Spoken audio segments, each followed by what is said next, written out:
The Toronto Maple Leafs are in an enviable position. They're a really good team who know who they are going to play in the first round, the Tampa Bay Lightning, again. So, Craig, the one big question for the Leafs are, what are the moves that they need to make to get through that first round series?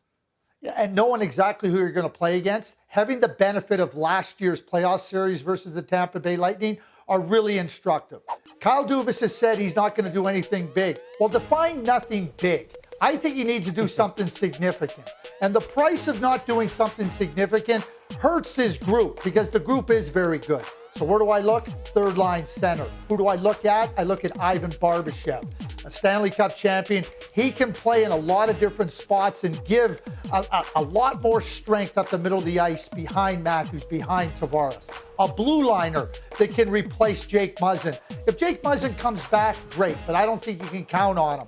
So I look at Gavrikov, and yes, maybe people look at that and say that's big. I look at it as significant, and I think it's real. I think the price of not paying the right price to get the right players is a far greater price than the price you're going to pay to get these players. And I think for the Toronto Maple Leafs, the price is right, the time is right.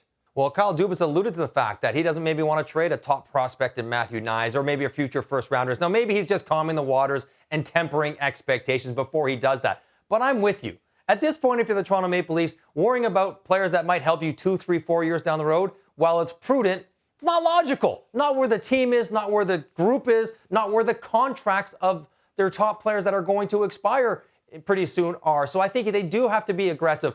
Big, significant, how you want to do with it. I do think you say third line center. I still think they should get another winger for their top six. You mentioned the 5, including Bunting. I think if they get another winger there, that moves Yarncroke down to the third line. Now you can have Yarncroke and Kerfoot and Engvall and Compton, have all those guys mix and match on the third line and be more effective. But I still think if they could get an offensive punch on the second line, that would be a good direction for Kyle Dubas to lean. Doesn't have to be Timo Meier, the biggest fish and the most expensive guy, but it can be a guy who's got track record, some size, some speed to fill a role that I think still needs to be addressed for the Toronto Maple Leafs.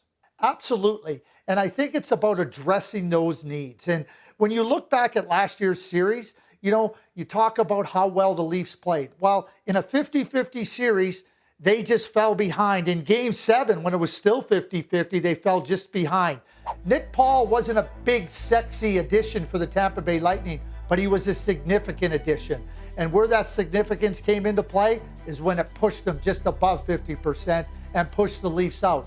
That's not where the Leafs want to be. So improving their group in those areas, and yeah, there's cap considerations that have to come into play. But if the job of being general manager and trying to push your team further ahead to be a legitimate Stanley Cup contender was easy, anybody would do it. This is now on Kyle Dubas's plate.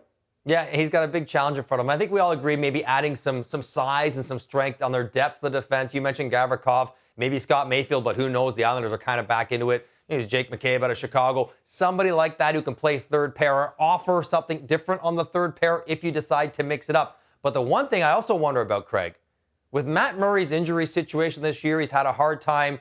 They're going to need to figure out in the next few weeks before the deadline, can Matt Murray get back and be kind of healthy? Or do they need to maybe go get some experience in a backup position, which I know Kyle Dubas does not want to spend any time, assets, or money on.